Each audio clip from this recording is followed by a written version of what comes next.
All right, let's say good day to you this day of your time. How are you all?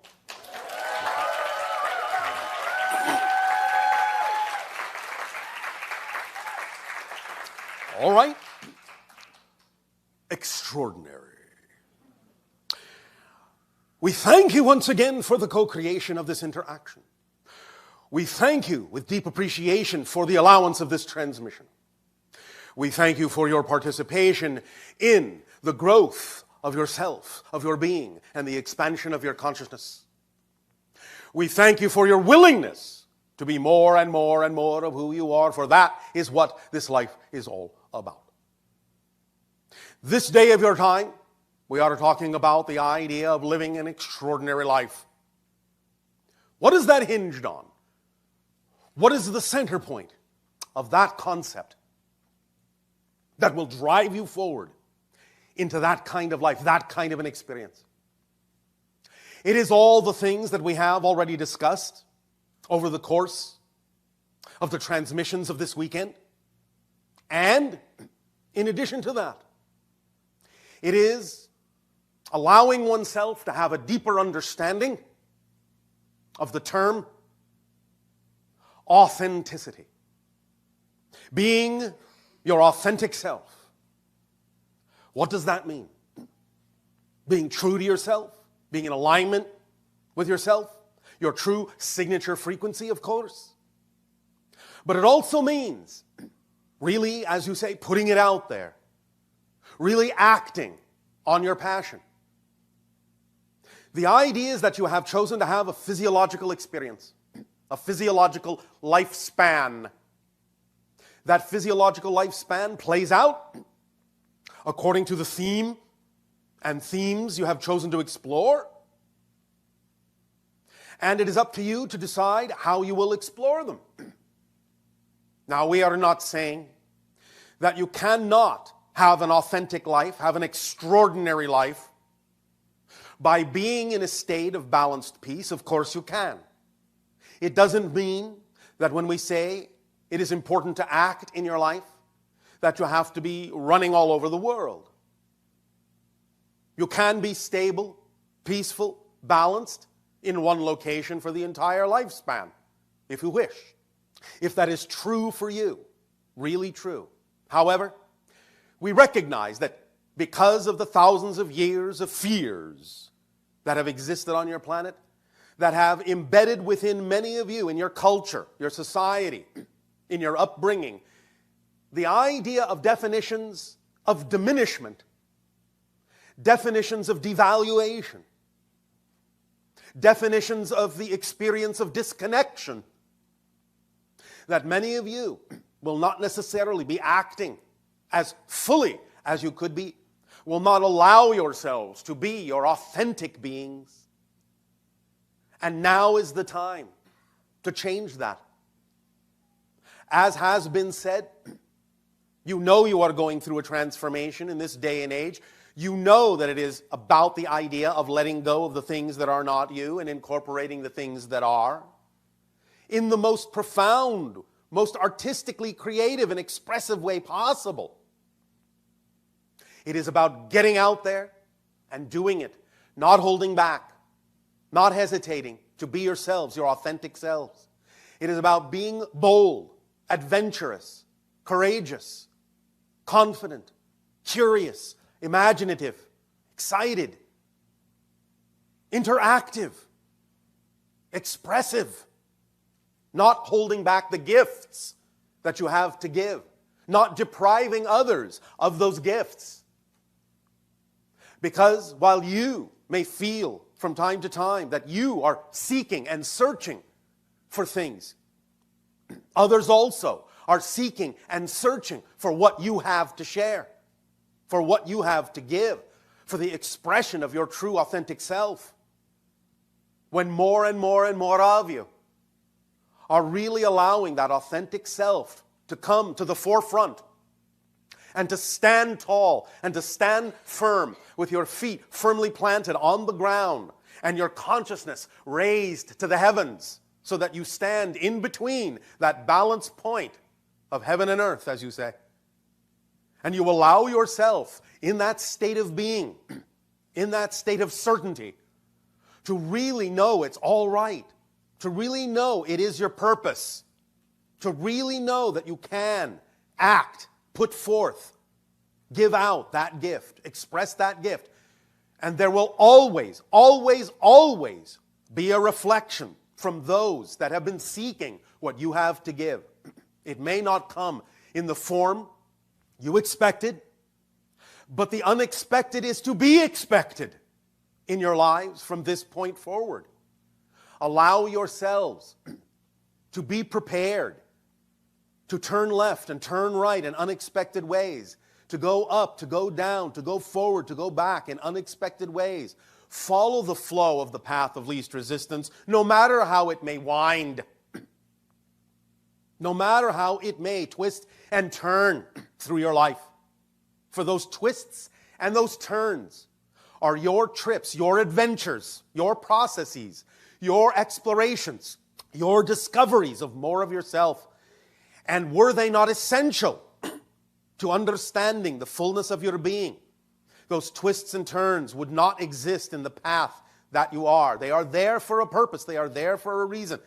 They are there to help you authenticate yourself, validate yourself, get reflections and reinforcements of the true being that you are. For as you put that out there, you will always get the reinforcement and reflection and support of creation, that this is who you say you are.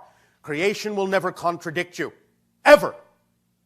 It is not designed to do that. It is designed to support you unconditionally in whatever you say is your truth, and whatever you say is true for you, if it really is in alignment with your signature frequency. Always in living an extraordinary life, always, too, must you incorporate the idea of balance, gratitude, grace, appreciation, and always take the time, always take a pause, and always take a moment to make sure that you are being truly authentic, that you are not disguising your anxiety as excitement, not burying the idea of definitions that you are too afraid to look at, because you are afraid that if you go diving down to look at, to examine, and to explore and investigate those negative beliefs you may have about yourself, many of you may be too afraid to find out that if you go exploring, you will discover that those negative beliefs are actually true. I guarantee you they will never be true. They will never be true. For you are a co-creator. You are made in the image of creation. You are what gives life meaning. You are the reflection of the all that is exploring its unique self. And this idea of your extraordinary life and the authenticity is all based on the concept of your unique perspective. You are the only one of your kind. You will ever be the only one of your kind. And no matter how many other simultaneous, incarnational existences you may cross-connect to from the present, there will always only be one of you. You will always only have this one life to live as you. So live it to the fullest. Allow it to be what you designed it to be. Work in harmony, work in concert with your higher mind. For your soul being has, in a sense, set itself up as a duality and a trinity by creating the split of the non-physical higher mind and the physical mind, and the balance point in between. You function on all three levels simultaneously, and by allowing there to be that balance between the two, allowing the relationship between the physical and the higher mind to work smoothly, to let each other do the jobs you were designed to do, to support each other, to reflect to each other what it is you were designed to support and reflect, you will be functioning as a whole being, as a whole person, as your authentic self, as your adventurous self, as your extraordinary self. Any time that you only allow your physical mind to control everything, to manipulate everything, thinking that is the only way to allow yourself to experience your self-empowerment, that it is the only way to allow your life to fall into place, anytime you allow only the physical mind to do that, You are functioning as a half person, not a whole being. In truth, in a sense, without the higher mind, the physical mind is literally a half-wit. So use all your wits. Use them the way they were designed to be used. Rely on the higher mind. It is standing on the mountaintop. It can see farther than the physical mind. It can see where you're going. It can see the path you are. The physical mind down in the valley is wandering to and fro, going around this outcrop and that outcrop, going down into that valley, crossing this river and that river, or that ocean and this ocean. And it can only see so far. It can only see to the physical horizon. But the higher mind is on the mountaintop. It can be all the way out into space, and it can look far beyond and guide you unerringly if you are willing to allow it to do so. And this is the point that we have discussed about your visualization of your life, your authentic life, your extraordinary life. It is absolutely, profoundly helpful to have that vision in your mind, that symbol in your physical mind of what represents to you that extraordinary life. Seeing yourself in all the places in the world that excite you. Seeing yourself clearly, viscerally, doing all the things in your life that you say are representative of your highest joy and your passion. Applying that and watching yourself thrive, watching yourself be creative, watching that version of you live a life of ecstasy and joy and calm and peace and contentment and confidence. But the idea, again, is that your higher mind, and only your higher mind, knows exactly what that's really going to look like, how that's really going to physically manifest. So by using the symbol to get yourself amped up into a state of excitement, because if you really connect to that visualization, you will feel like that is you. You will start to mirror, to mimic, to match the vibration, the body language, the actions, the choices that that version of you in that visualization is doing. You will behave like that version of you more and more and more. The more you key into it, the more you have that visualization. But that's just for the purpose of getting you to start behaving like that you, to exist in the state of being of that version of you, to feel the excitement and passion and peace and balance that exists within that version of you. And as soon as you feel that, as soon as it rises, as soon as it fulfills you, as soon as you radiate that frequency and you feel you're going to burst at the seams, you're so excited about that visualization of the ideal reality, the ideal, authentic, adventurous, extraordinary life. Drop it. Erase it. Blank it. Zero. Flatten it out. And go into the void, but keep the excited state. And then hand over that energy to your higher mind and let it take that energy and lay it out like a blanket upon the landscape. And let it show you what things need to now come to you, in what order, in what way, in what fashion, at what timing, with whom it is attendant. How it expresses itself. Perhaps it may look similar to what you visualize. Perhaps it will look nothing like it. But know for a fact that what it brings you next when you're in that state, if you stay in that state, will be exactly the thing you need for your extraordinary life, for the life to continue to be experienced in an extraordinary way. You are all capable of living your version of an extraordinary life. You all have it within you. And it's just an issue of letting it out.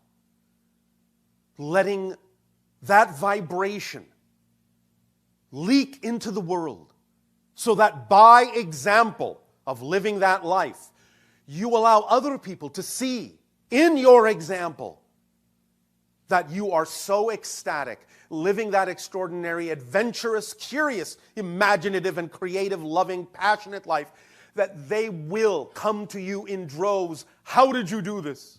How are you living this way? How is this working for you? This is who I want to be. And you will inspire. And by your example, you will support their opportunity to have more option, to choose an extraordinary life themselves. Ignite each other. on your planet, in the practice and understanding known as Zen, they have an image that is exactly representative of what we are speaking of here. And it is the candle flame. Imagine this now. You are a candle, and you have lit your flame, and you are surrounded by unlit candles. As you take your candle, you can light all the other candles. Your flame never diminishes, but all the other candles ignite. And that flame grows and it spreads into 1,000, 100,000, 1,000,000, 1,000,000,000 flames of their own. By the first flame, by your willingness to shine that inner light outwardly, do you give them an opportunity to take their candle and match the frequency of your joy and ignite their own candle, ignite their own flame, to allow that single flame to turn into billions of flames. At least the opportunity. Should some candles choose not to match that vibration, allow them their choice unconditionally. That is also part of your authenticity, part of your extraordinary life, to be so allowing, so unconditionally allowing, that others who may make choices that you can see clearly are out of alignment with their true selves. It doesn't mean you condone it for yourself. It doesn't mean you gloss it over. It doesn't mean you don't recognize that it may be a negative energy choice. But you also understand that even though some may always choose a negative idea and not have a deep understanding of the positive energy being offered to them because of their own fear-based definitions, they may not know what to do with that. They may not know how to behave in alignment with that. They may choose negative behavior, even as a result of being exposed to the idea of a positive vibration. And you can recognize that and have the compassion to wish them well. You can share with them that they have alternatives, but should they choose not to take them, be unconditionally allow them to find their own way. You cannot force anything on anyone, for if you do, all you're saying is you don't believe in the power of what you believe in yourself. For the greatest power requires the lightest, gentlest touch. Look at all that is. It is so powerful, you hardly feel it at all. That's how powerful it is. It does not have any need to force itself upon you. God's will is your will, because you are all that is. If the idea of all that is forced its will upon you, it would be contradicting the creation that you are within it. You are created to be who you are as a reflection, as an experience of all that is. You are made of all that is. We are made of all that is. Everything is made from all that is. What need does it have to exercise its will on itself? The reason you say that God, Goddess, all that is omnipotent. The reason you say it is omnipresent and omniscient, the only way that can actually be possible is if it is everywhere, because it is everything in existence. So it does not contradict itself. You are the aspect you are for a reason. And without you, all that is would not be all that is. Cherish that uniqueness. Cherish that authenticity. Cherish that ability to express the unique point of view that you are. Cherish it. Don't ignore it. Don't damp it down. Don't deny it. Let it free. Let it out. Let it be the shining light that helps ignite 1 billion candles. And then your world will be alight with flame of creation. You will ignite the passion within yourselves simply by your proximity, simply by your enthusiasm, simply by your passion. For you all know that when you see someone so inspired, so passionate, you know you can feel the passion rising within you to match that frequency in your own way, to be inspired by them, and to be your own version of that idea that they are expressing so passionately, so fervently, so creatively, so beautifully, so joyfully in their lives. Let your imagination run free. It is the conduit of communion between you and the higher mind. Express it in action because you are grounded in physical reality experience. And without that action, without that physical action, you haven't completed the circuit. Don't just be a spectator. Be involved. Be active. Put it out there. Some may not listen, but some will. And then others will listen to them. And others will listen to them. And others will listen to them. And so the perspective will shift and change. And as you then continue to shift billions of times per second through a multitude of parallel earth realities, more and more and more and more, you will find yourself on course, shifting in the direction of the parallel versions of earth that are more reflective, more representative of the changes you have made within yourself, and that will ultimately be the only versions of earth you will experience. That is the path you are on. That is the direction you are taking. Were it not so, we would not be having these conversations with you. For not only does creation not make pointless creations, thus validating your very existence, we also only do what excites us the most. And we also don't do pointless things. Having these conversations with you, having first contact with your world, excites us beyond our ability to express, for you are family. And by forming these connections and allowing these connections, we are family growing together, expanding beyond what either of us can imagine we could become. And in becoming it, then we gain a new understanding and a new perspective of creation and all that is.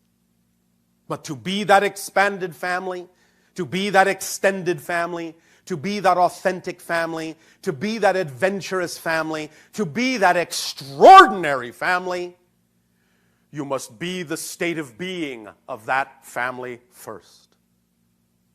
So come, join our family. And allow us to explore creation together in new and imaginative and startling ways beyond what you can presently conceive. Be your extraordinary selves. Don't hold back. Don't hold back. Don't hold back. If anything, hold forward.